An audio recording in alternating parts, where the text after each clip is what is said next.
I asked him if he wanted to come do this press conference, and he said he'd let me do it.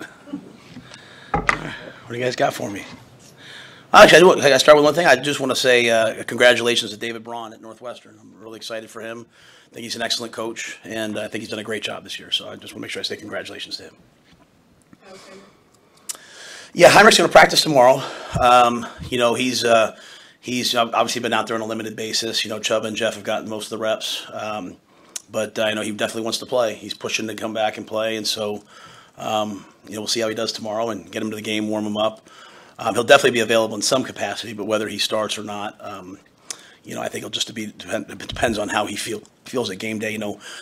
We obviously wouldn't want to put him out there if we weren't able to run him and run the option and do the things that he does best. And so he'll test at full speed again tomorrow and see if he has the same good results. You might not want to give away the goods, but is that a game time decision on who starts, and how have Jeff and Chuba looked this week? I think Jeff and Chuba have done a really nice job this week. Obviously, anytime you have the kind of the things that transpired last week, I think everyone comes in determined, knowing that they can, fix some of those things. And I think we fixed a lot of things as a staff, as players. I think they're both, with a chance knowing like, hey, I get all the reps. They've been able to get a lot of reps, and they've done a really nice job. And so, we're prepared to play either one or both.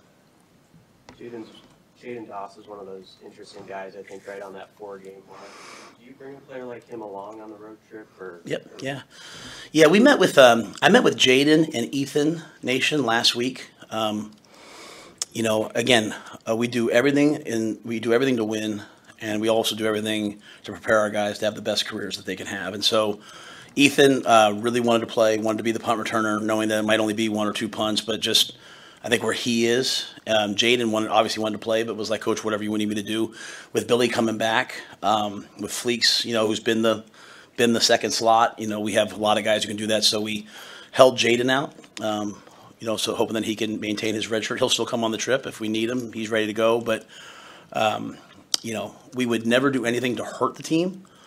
Because most of our guys say, hey, Coach, I would love to play. But if we have other players who can step into those roles, we certainly would do that. So because of Fleeks' he spent all spring and all fall at that position, we felt really good about, just playing Billy last week. With the run defense, how do you think of the way the defensive line and the linebackers have kind of worked together to clamp up the interior funnel stuff outside? Yeah, I think our defensive linemen and linebackers have done a nice job, either when we're playing with movement, with pressure, or when we're playing base. I think they've all done a nice job of making sure that they're in our gaps. When you are a movement-based defense like we are, if one guy goes the wrong way, if one guy doesn't finish a movement, it creates a seam. So I think sometimes, people talk a lot about the scheme, but as with anything, it's the execution of the scheme that matters. And so when coaches lose, they a lot of time talk about execution. When we win, I like to brag on the execution. That's pretty good execution up front by those guys. And so we're able to play a lot of guys. And then our secondary, our safeties, we have guys who tackle. We have safeties who come down and play linebacker. We have corners who tackle. So I think all of it has worked really well together. Guys take a lot of pride in that. So this is an offense that runs for a lot of yards. They'll run the quarterback. We expect quarterback draw pretty much every play, because they have the ability to get to it at any time. Tanner's a really good athlete. Braylon's a big-time back. They have as well coached an offensive line as there is in the Big Ten, in my opinion. So it's going to be quite a challenge to both stop the run and then get pressure, because I think they're one of the least sacked teams in the Big Ten. They're really good up front. How long has this team stayed together through adversity relative to other teams that you've been around in football? Yeah, I mean, I think we just kind of we don't probably take the outside approach of it that this is adversity, and I think we see everything as growth. Obviously, we want to win games. When we've won games, we try to be honest about where we are, and when we've lost games, we try to be honest about where we are. I think all of our guys are really aspiring to win here, get to a bowl game, eventually win a championship, and go on and play in the NFL. And so when they see themselves growing and getting better, even if it hasn't reflected on the scoreboard yet, I think it's very tangible. And so I think there's a really nice brotherhood. I think there's a bunch of guys that have been together for a long time.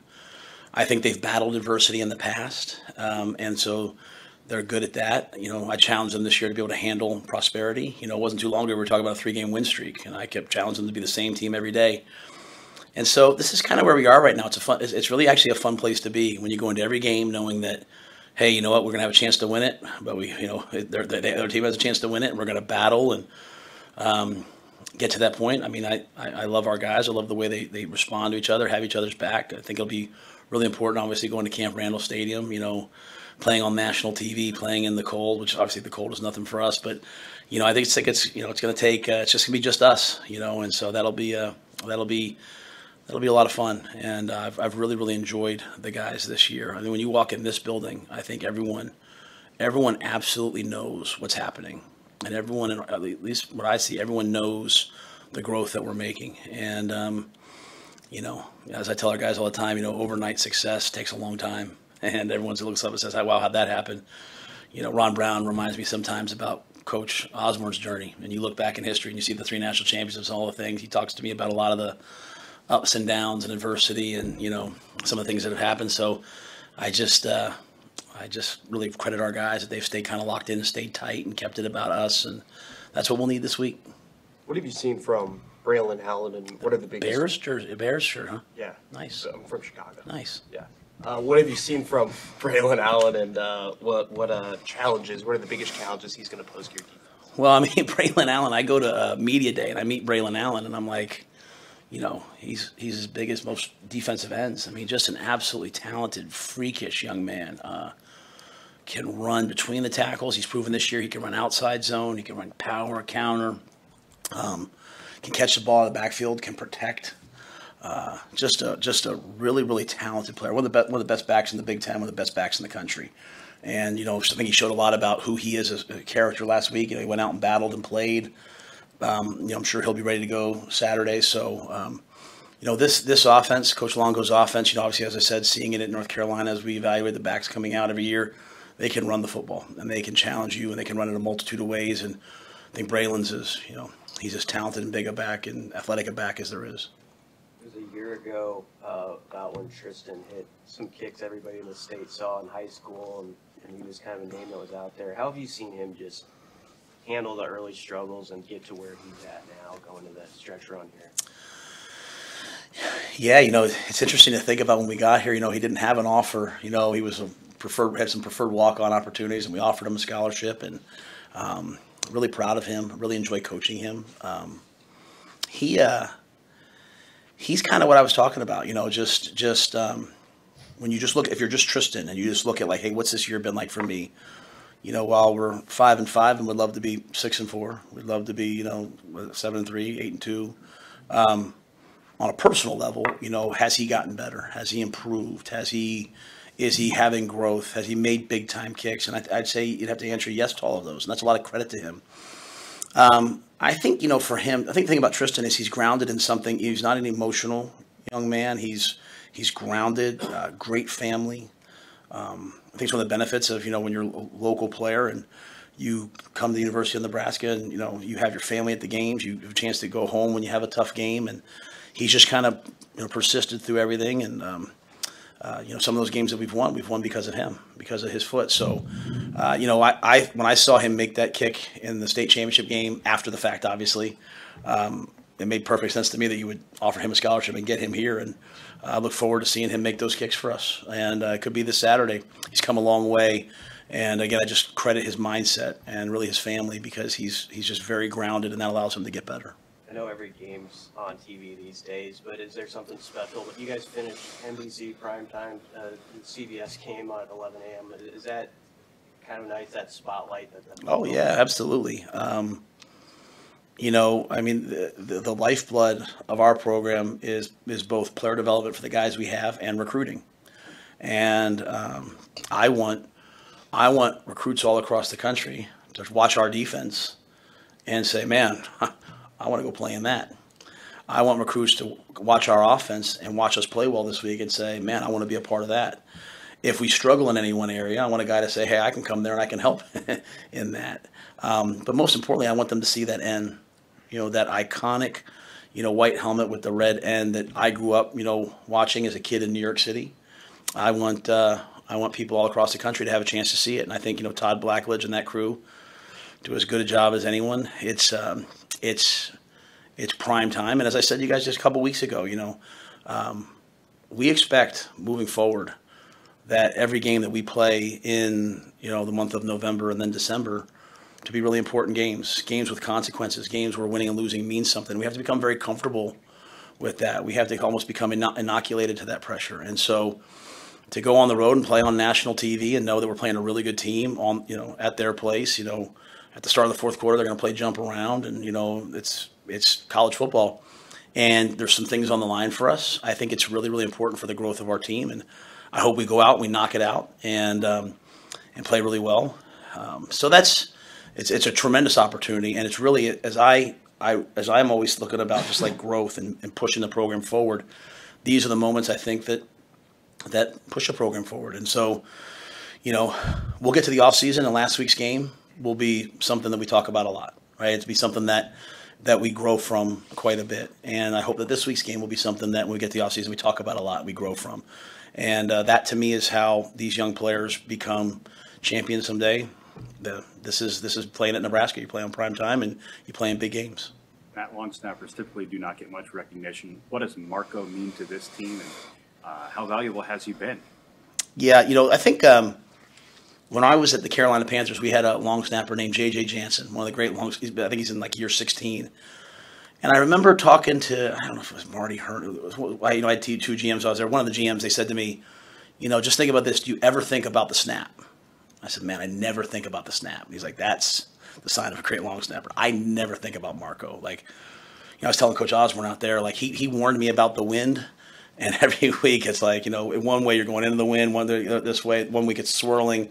And Marco, as a guy from Florida coming here, has just been great all season long. Real professional, great guy on the team, has a real good future ahead of him, both in football and after football. He'll have a great future. And, we're one of the few teams that actually snaps and has our snapper protect. A lot of guys just snap and he runs down the field. And we do that to be a little more secure and also to help those guys as they get ready for the next level. He's done a great job in that area as well all year. He covers and made a great block on the fake punt last week. So he does a great job. Really, really proud of him. Some of the players talked about how you would put the recent success or track record with Nebraska versus Wisconsin. I did not do that. I did not do that. That might have been a strength coach. Might have been an assistant coach. That might have been a player. You guys know me. That has nothing to do with me.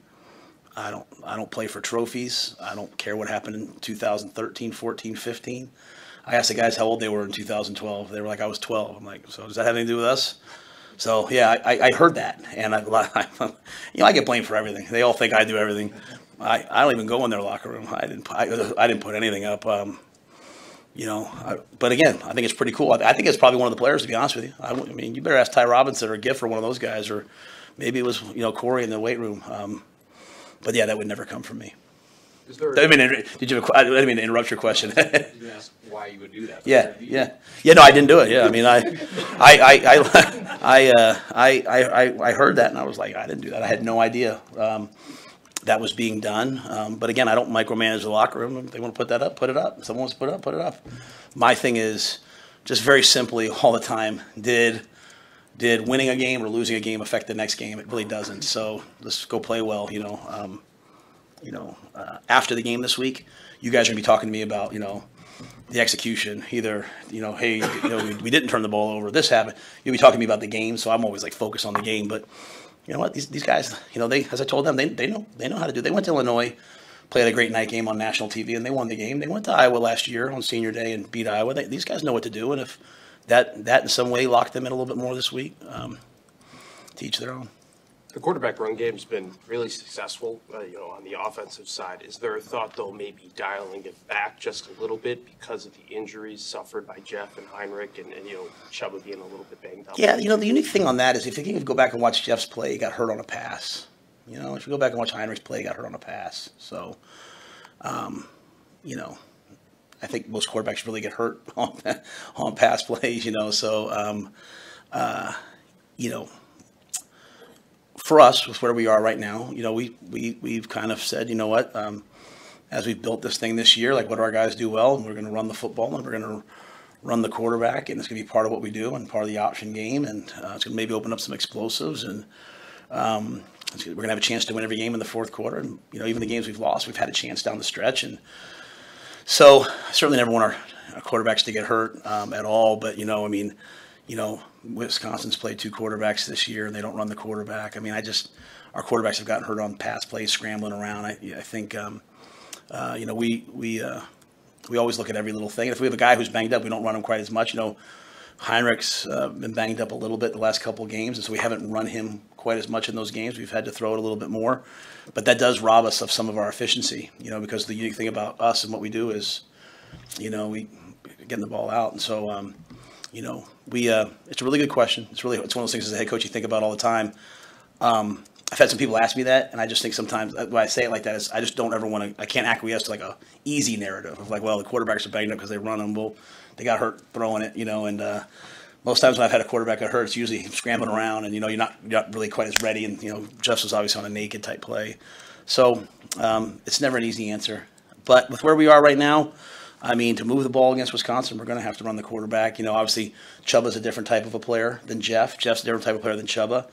Both those guys are a little different than Heinrich, so we sometimes try to feature each one. I think our main focus is on protecting the football, though. I think if we do that, we'll have a chance to win the game, and that's come both in the run game and the pass game. So we're just still working on that and trying to improve that. What's the situation with your quarterbacks? Do you bring along extra quarterbacks? Just in case? Yeah, we'll bring those 3, and we're bringing Luke Longville, who we brought to Minnesota. We'd love to bring our 4th quarterback all the time, either to signal and help, or to be ready to play in an emergency role. But sometimes we can't bring him in some games. But we're banged up at some other spots too, so we have some room. So Luke does a great job for us. So Luke will come along, and but we have 3 quarterbacks we know will be healthy for the game, and expect one of those 3 to be out there at all times. All right, thanks guys. Good to see you. DJ Moore.